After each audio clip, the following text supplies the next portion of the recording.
Hello, today I'm going to show you how to make my apple cider bun cake. It's pretty simple. First thing you want to do is preheat the oven to 350 degrees. Then get your flour ready. 300 grams of all-purpose flour or cake flour. Now it is the best way to weigh your flour to get your correct measurements. Then you want to add 2 teaspoons of baking powder, and a teaspoon of baking soda, a half teaspoon of salt, and 2 packets of apple cider mix. And get your wet ingredients ready. It's 1 cup of apple juice, 2 sticks of melted butter, 4 eggs,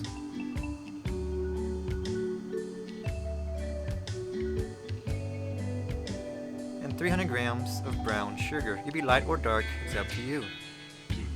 Once you get all ready, you want to start adding to your mixer. You can do it by hand or use a stand mixer like I'm doing now. I like to do the flour first and add the brown sugar to help break it up.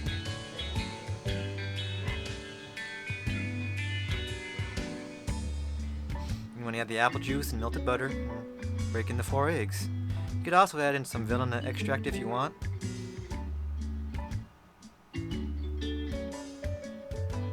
I did it at the end, at the very end, when all the eggs were incorporated.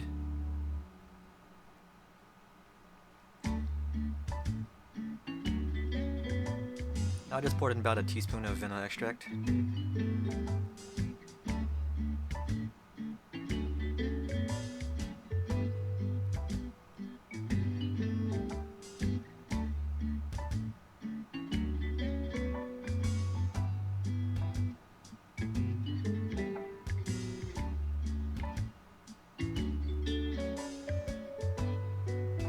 You want to get your button pan ready. Just spray with some non-stick spray. I'm using the kind with flour in it.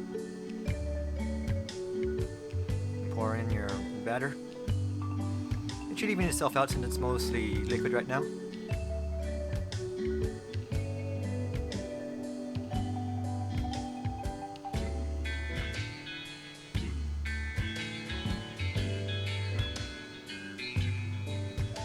Start getting your apples ready. You don't have to do this part if you don't want to.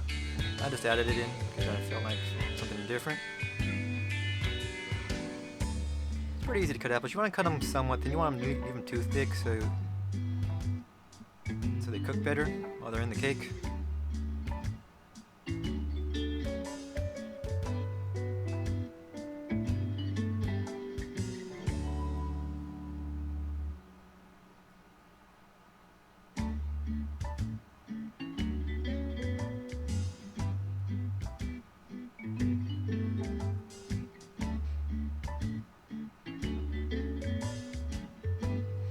Start laying them on the top or bottom. It will be the bottom eventually, so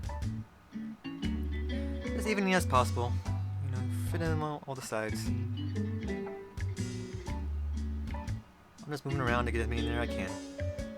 Then you pop it in the oven for 45 minutes. And while it's cooking, you want to get your glaze ready. Now this is just a half a cup of powdered sugar. I'm going to be adding another packet of apple cider mix to it, and 2 tablespoons of apple juice.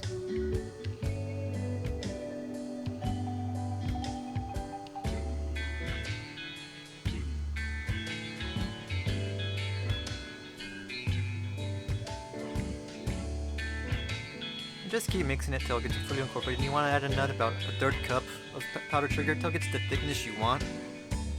You can leave it as thick or thin as you want, it's up to you. The more powdered sugar you put in there with these 2 tablespoons will come out thicker, and the more apple juice you put in it will come out thinner. So you can play around with it until you get it to the desired amount you want.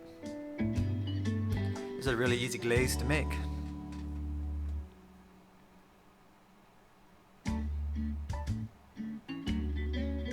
I'm slowly adding the 1/3 cup powdered sugar so it doesn't clump up.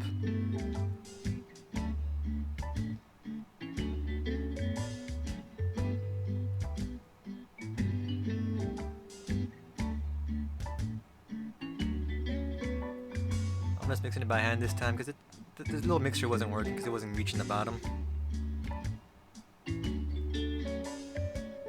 Then once the cake is done after the 45 minutes, you want to test it with your cake probe to make sure it's all the way done. You can do that by just sticking something in like a toothpick, or if you have a cake probe, and make sure nothing sticks to it. And of course you want to let it cool for 10 minutes before you depan it.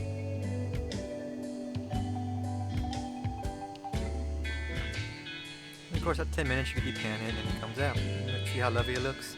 And of course, this is where the glaze. Now the glaze I was gonna pour on, it wasn't coming. It was a little too thick to pour on, so I popped it in the microwave for 15 seconds just to melt it a bit. But then I forgot to push record when I poured it back on, so I missed that step. I'm sorry about that. But this is what it looked like afterwards. Now, I do hope you enjoyed the video, and I hope you enjoyed the food. Thank you for watching. Have a lovely day.